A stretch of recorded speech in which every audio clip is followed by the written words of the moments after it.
कि उसके दरवाजे पर भगवान त्रिकालदर्शी मेरा नारायण भीख मांगने पहुंच गया। कौन सा दान कर दिया? ये राजा बलि की करुणा। अधिक मास की कथा में लिखा है,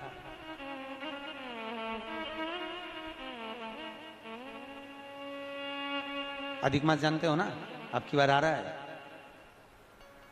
16 मई से चालू होगा। 2 जेठ हैं,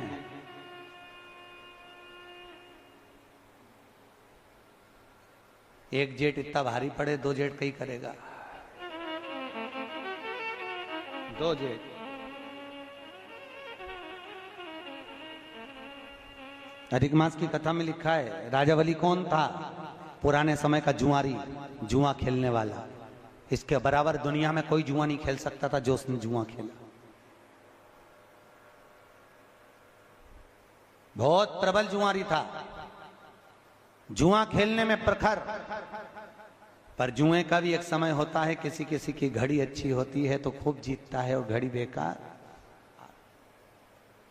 जुआरी हार गया, सब कंगाल हो गया, कुछ भी नहीं बचा, रोने लगा।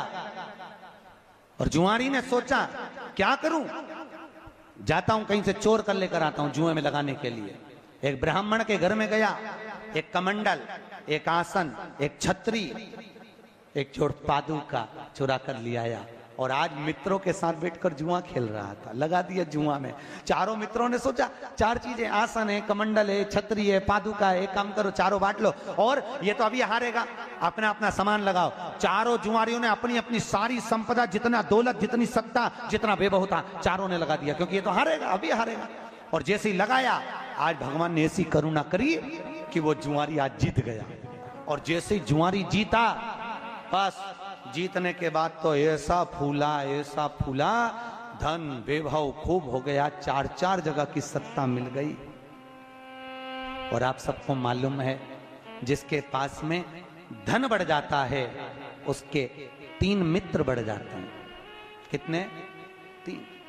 जैसे व्यक्ति के पास वैभव बढ़ा, धन बढ़ा, उसके 3 मित्र बढ़ गए। पहला ताली मित्र, दूसरा थाली मित्र, तीसरा प्याली मित्र। धन बढ़ते ही प्रशंसा करने वाले बढ़ जाएंगे, वाह वाह बहुत बढ़िया, लगे रहे, प्रशंसा करने वाले बढ़ेंगे। दूसरे नंबर पर थाली मित्र, मित्र को खाना याद नहीं था, होटल पर ले जाकर खिलाकर उसकी होटल की आदत डालेंगे। क्यों? क्योंकि उसी के पैसे को बर्बाद करना है, कैसे भी करेंगे। और तीसरे नंबर पर प्याली मित्र, मित्र को पीना याद नहीं हो तो उसको मई खाने में ले जाकर अपने पैसे से पीना सिखाएंगे और फिर उसके पैसे से खुद पिएंगे। ये 3 मित्र व्यक्ति को बर्बाद करने वाले हैं। जम के बोलो कौन कौन से? बोलो। ताली, थाली, प्याली। इनसे बचिए, बहुत दूर रहिए, बहुत दूर।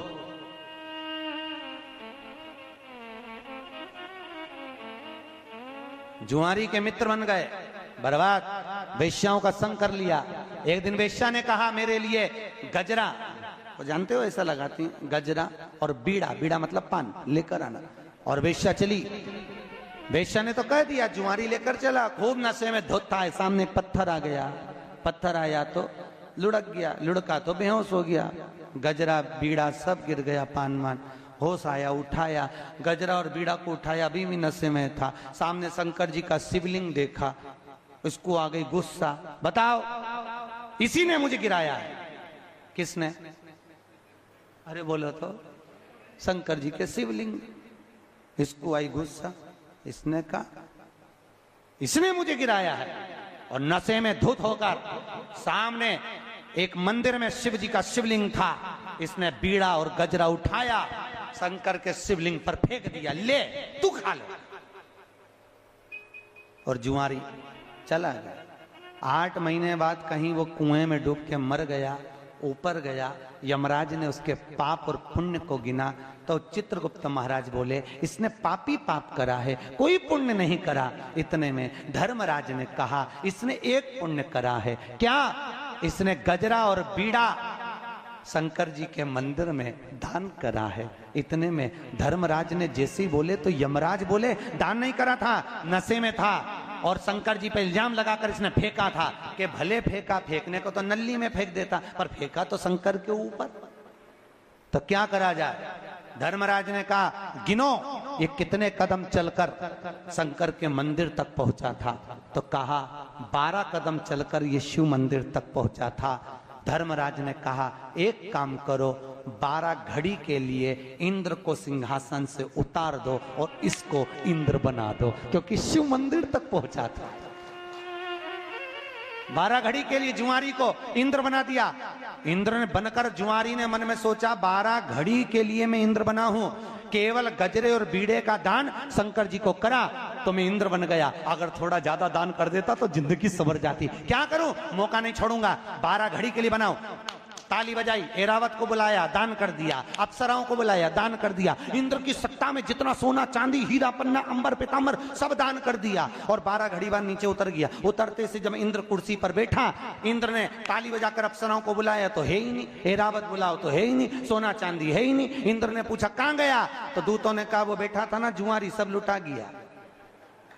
वो जुआरी बैठा था, सब लुटा गया।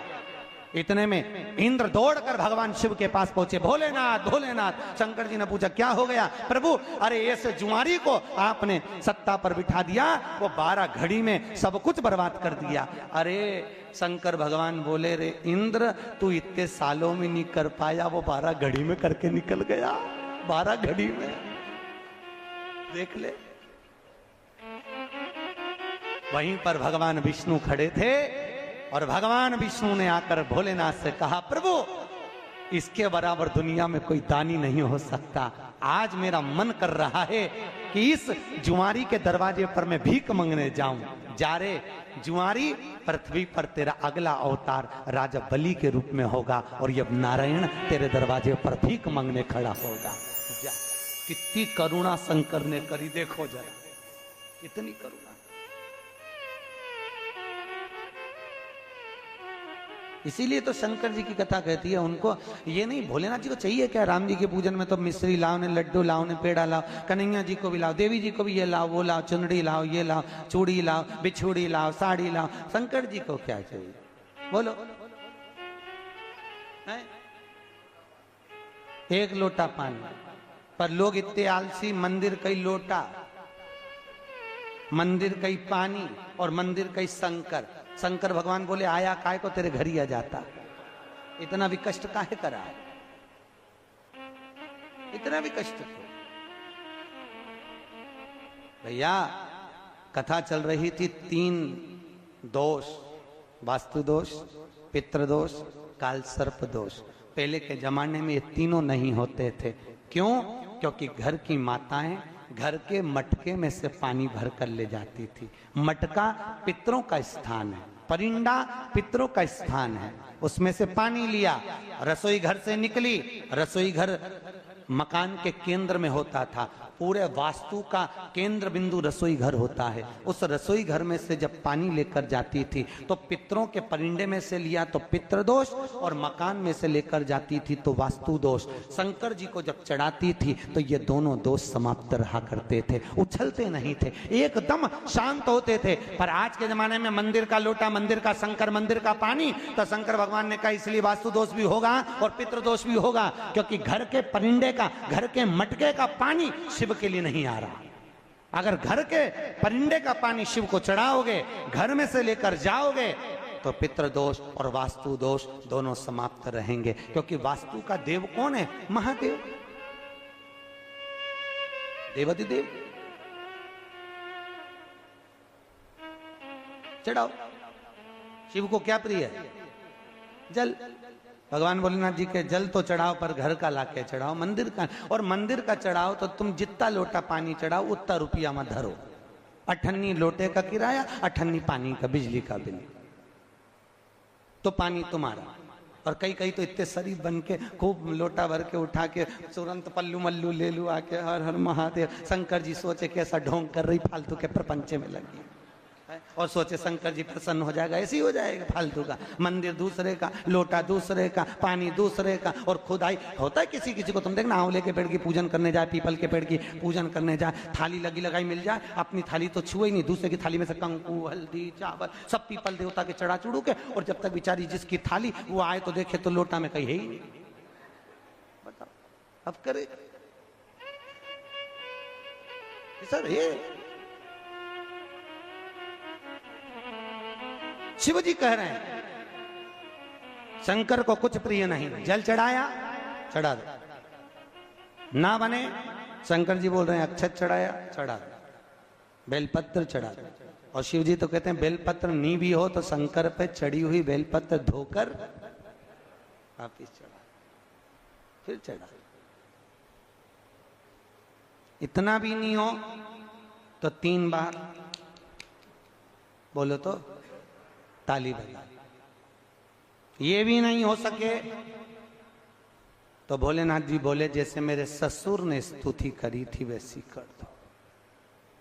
शंकर जी के ससुर कौन? दक्ष प्रजापति। आप सबको मालूम है दक्ष प्रजापति का सिर कट गया था, फिर काय का सिर लगाया था? बकरे का। अब बकरा हिंदी में बोलता है का? है? बोलता है? बकरा कैसे बोलता है? बा, बा, बा, बा। शंकर भगवान बड़े खुश हुए थे, मेरा ससुर कितनी जोरदार स्तुति कर रहा है। उस दिन से शंकर जी ने कहा जो मेरे मंदिर में आके बम बम बोले भोलेगा मैं समझ जाऊंगा मेरा ससुर आ गया।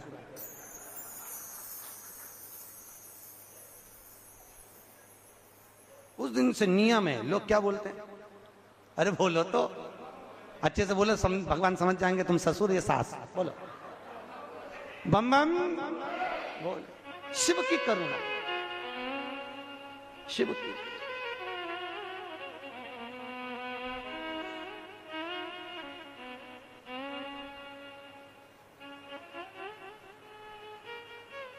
हे शिव, इसलिए कहा भोले तेरे चरणों की गर धूल जो मिल जा। हम तुम्हारे पिता को जानना चाहते हैं, क्या करें? सामने एक पर्वत था, उस पर्वत को ब्रह्मा और विष्णु ने घुमाना प्रारंभ किया। घुमाया, खूब घुमाया। क्या हुआ? पंखा की पंखड़ी जब चलती है, स्लो स्लो चलती है तो पंखड़ी दिखती है, फिर और तेज होती है तो पंखड़ी दिखना बंद होती है, केवल एक बिंदु सा नजर आता है।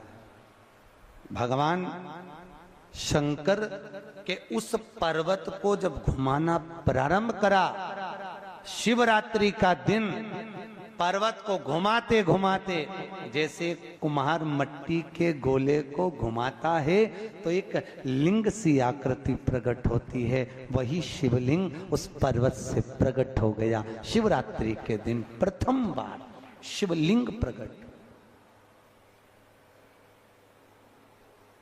अब शिवलिंग प्रकट हुआ तो नारायण ने पूछा हमारा अवतार कहां से? भगवान शंकर बोले नारायण तुम्हारा नाम है नारायण। नार मतलब पानी, पानी के बुलबुले में आयन करने से तुम्हारा प्रागट्य हुआ। बुलबुला देखा है कैसा होता है? शिवलिंग की आकृति का होता है कि नहीं होता? उस शिवलिंग की आकृति के बिंदु से नारायण की प्राप्ति है। तो प्रथम कौन?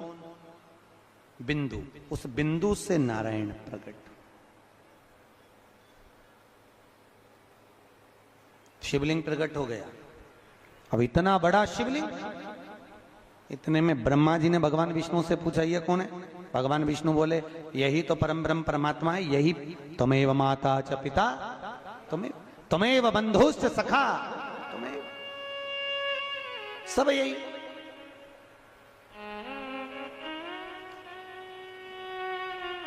शिव तन शिव मन शिव ही हमारो धन, यही तो है सब कुछ।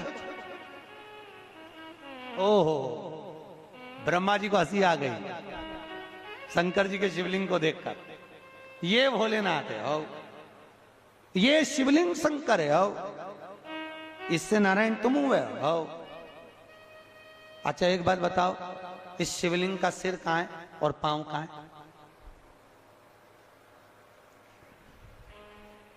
भैया दुनिया के कई लोग शंकर जी के मंदिर में गणेश जी को ढूंढते हैं, कई लोग कार्तिकेय को ढूंढते हैं, कई लोग माता जगदम्बा को ढूंढते हैं शंकर जी के मंदिर में। भैया शिवलिंग का अगर दर्शन कर रहे हो, जैसे ये पुष्प को समझो ये शिवलिंग है, ठीक है, या ये डब्बी जो है ये शिवलिंग है, ठीक है, और ये जलाधारी है जहां से पानी गिरता है, पीछे भी आप लोग देख रहे होंगे। भगवान शंकर के मंदिर में गणेश का स्थान कहां है? कहा जहां से पानी नीचे की ओर गिरता है उस जलाधारी के सीधे हाथ पर गणेश जी बैठे हैं और उल्टे हाथ पर कार्तिकेय बैठे हैं। जहां पर शिवलिंग रखा है यह माता पार्वती जी की गोद है, और जहां शिवलिंग की आकृति है ये स्वयं शंकर है। और उस शिवलिंग में एक जगह ऐसी है जहां पर शंकर भगवान की सबसे छोटी लड़की अशोक सुंदरी का निवास है। शिव जी की सबसे छोटी बेटी का नाम क्या है? अशोक सुंदरी। कहां? जहां से पानी नीचे गिरता है, चढ़ाने के बाद जहां पानी जाता है, पानी जाने वाले स्थान पर बीच में एक लाइन होती है मोटी सी गहरी सी, वो अशोक सुंदरी है। आज भी कहते हैं जिस कन्या का विवाह नहीं हो रहा, जिस लड़के की शादी नहीं हो रही हो, सोमवार की अष्टमी पड़ने पर एक लाल फूल चंदन में लगाकर जहां पर अशोक सुंदरी का स्थान है उस अशोक सुंदरी वाले स्थान पर ले जाकर अगर सोमवार की अष्टमी पड़ने पर लड़का या लड़की जिसका विवाह नहीं होता वो चढ़ा देता है, मात्र 3 महीने में उसका विवाह पक्का हो जाता है। मात्र 3 महीने। अशोक सुंदरी का स्थान शिव भगवान के उस जलाधारी पर है। अशोक सुंदर शिव जी की सबसे छोटी बेटी, क्या नाम है? जम के बोलो। अशोक सुंदर। प्रिय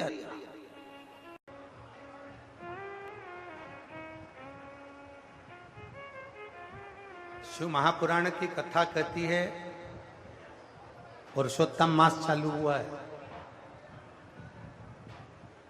अधिक मास चालू हुआ है। 5 चीजें अधिक मास के महीने में शिव जी के लिए आप करिए।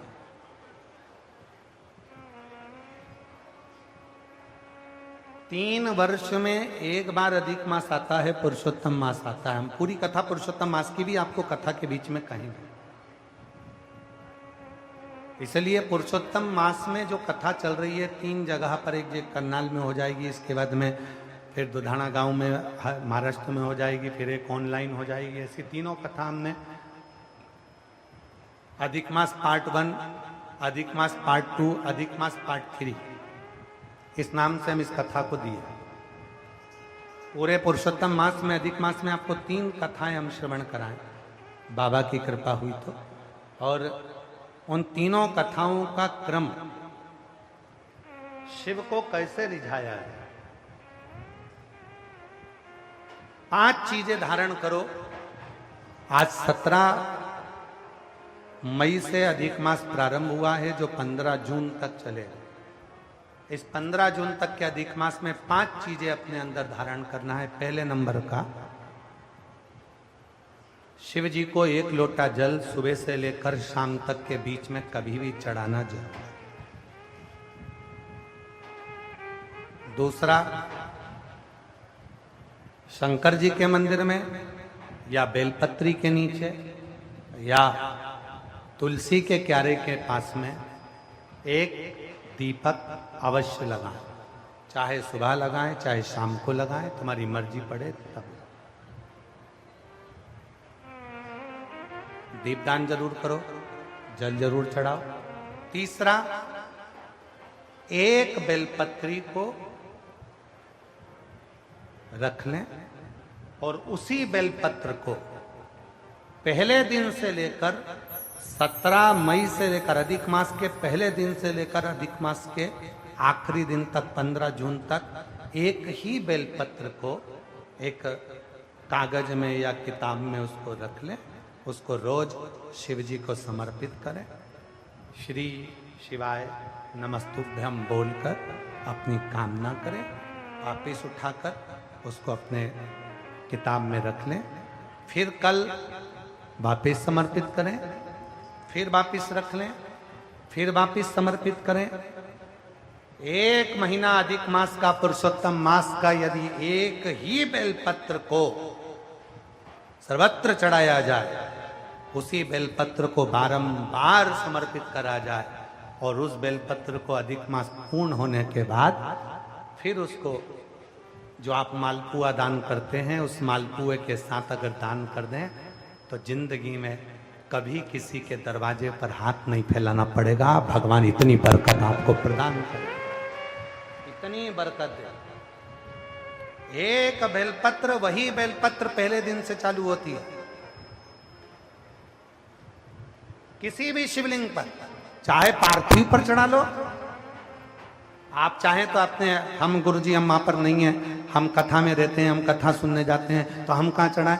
एक कंकर उठाओ, पार्थिव पे चढ़ाओ, पेड़ के नीचे पार्थिव बनाया, उसी पे चढ़ा के रख ली, फिर उसी को बेलपत्र को, उसी बेलपत्र को बारंबार पूरे अधिक मास के महीने में 1 महीने तक उसी बेलपत्र को चढ़ाना है, उसी को रखना है। फिर आखिरी दिन जो अधिक मास पूर्ण होगा उस दिन उस बेलपत्र को मालपुए पे रखकर शिव जी को चढ़ाकर लेके आना पहले, फिर मालपुए पे रखना और उसको रखकर फिर भगवान उस मालपुए को तुम दान। मालपुआ दान नहीं कर सकते तो तुम बतासे दान कर दो, पर मीठे के साथ उस बेलपत्र को दान किया जाए। बतासा है, मिठाई है, कोई 33 कोई भी सामग्री 33 जो मीठी हो वो रखकर आप दे सकते। कभी किसी के दरवाजे पर कितनी भी मुसीबत आ जाए, कितना भी दुख आ जाए, कितनी भी तकलीफ आ जाए, कितना भी कष्ट आ जाए, कितना भी कष्ट आ जाए, आपको किसी के आगे हाथ नहीं फैलाना पड़ेंगे। लक्ष्मी की व्यवस्था स्वयं मेरा कुबेरेश्वर महादेव, मेरा महाकाल राजा, मेरा विश्वनाथ स्वयं एक बेल पर वही चलती। 5 चीजें करना है आपको। पहले नंबर पर जम के बोलो जल, दूसरे नंबर पर दीप, तीसरे नंबर पर बेलपत्र, चौथे नंबर पर भगवान शंकर के मंदिर में नंदी के दोनों सींगों के बीच में से शिव के शिवलिंग का दर्शन।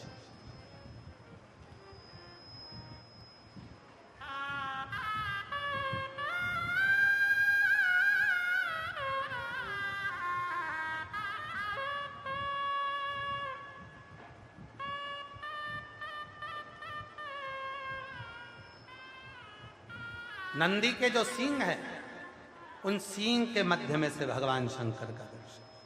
क्यों? किस लिए?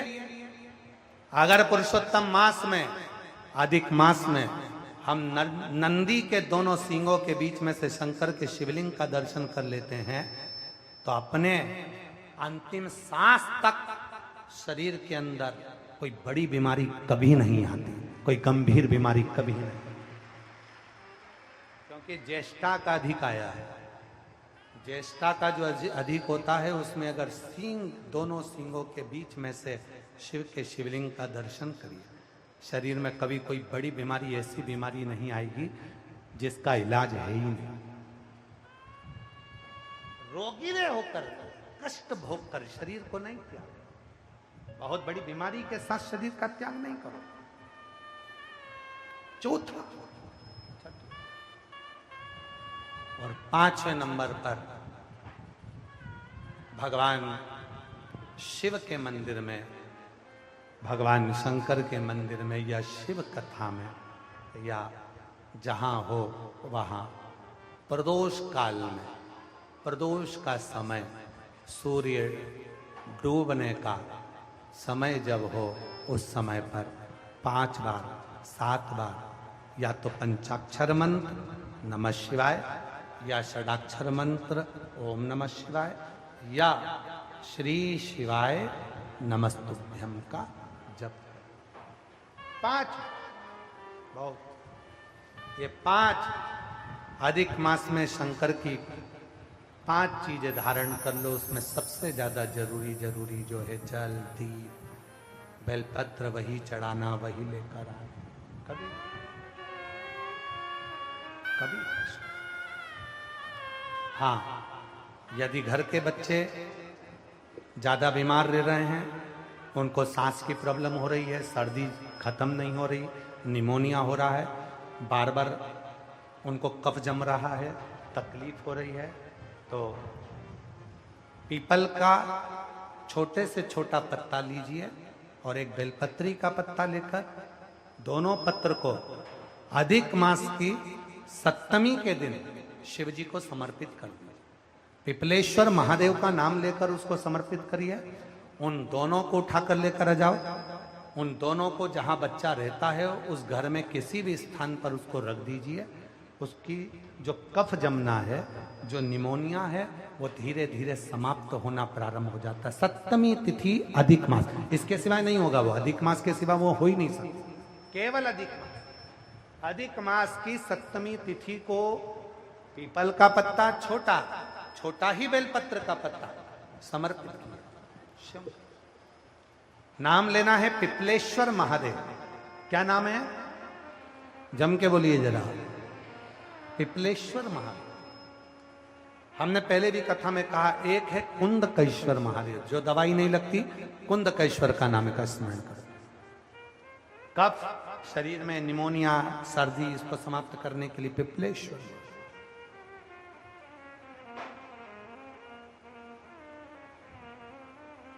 पिपलेश्वर महादेव शिव कथा का पार्वती मैया का यह पवित्र चरित्र कह रहा है। वरदान किसी को भी मिले, आशीर्वाद नहीं मिल सकता। थोड़ा तप कर लीजिए, वरदान मिल जाएगा, आशीर्वाद नहीं मिलेगा। थोड़ा व्रत कर लीजिए, वरदान मिल जाएगा, आशीर्वाद नहीं। आशीर्वाद पाना है तो शिव की शरणागति, घर में माता पिता की शरणागति, घर के बुजुर्ग की शरणागति करना।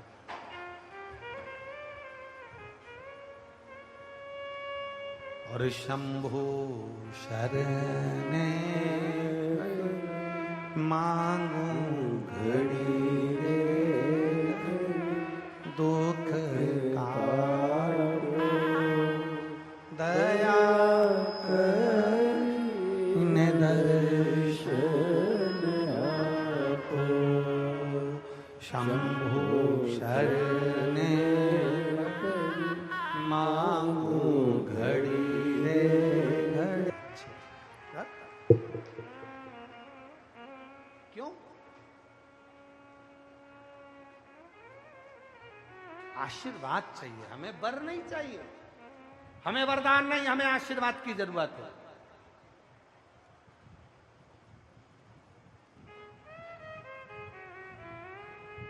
देवराज नाम का एक ब्राह्मण था, अपने कर्म से वंचित हो गया था।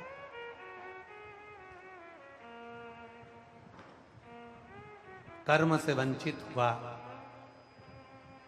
घर में पत्नी भी थी, बच्चे भी थे, फिर भी एक गलत स्त्री का संग पकड़ लिया। एक गलत स्त्री का संग व्यक्ति को बर्बाद कर दे। एक गलत नारी का संग व्यक्ति को पूरा बर्बाद कर कर छोड़ दे।